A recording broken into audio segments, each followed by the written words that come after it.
లోని ద్వారకానగర్లో ఉద్రిక్తత వాతావరణం చోటు చేసుకుంది. కృష్ణుని విగ్రహం తొలగింపుపై వివాదం రాజుకుంది.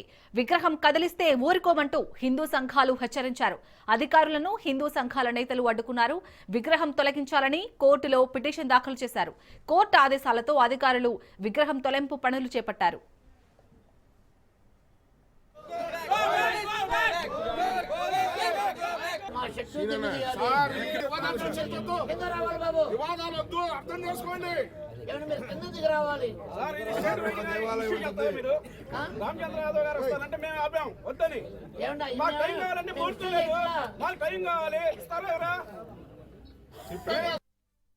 రాజకీయ అవసరాల కోసం యాదవులను రెండుగా చీల్చడం కోసం ఇక్కడ 2 సెంట్లు దేవాలయానికి 20 సెంట్లు కమ్యూనిటీ వాళ్ళకి కేటాయించిన తర్వాత మేము ఇక్కడ కృష్ణ మందిరం నిర్మించుకున్నాం.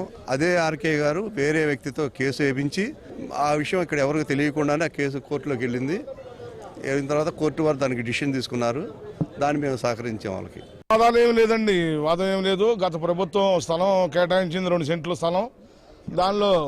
దానిలో కృష్ణుడి మందిరం కట్టుకుంటే ఎవరికో ఇక్కడ నీళ్ళు ఆగిపోతున్నాయి వాగని ఏదో పిటిషన్ వేశారు. కోర్టు తప్పుదారి పట్టించారు.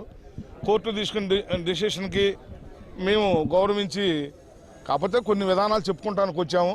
మాకు ఇంతగానో కొద్దిగా టైం ఏముండే ఏ రెసార్ట్ మేము గుడి కట్టుకుంటున్నాము, షిఫ్ట్ చేసుకుంటాము అని కార్పొరేషన్ అధికారులకు కూడా చెప్పుకున్నాము.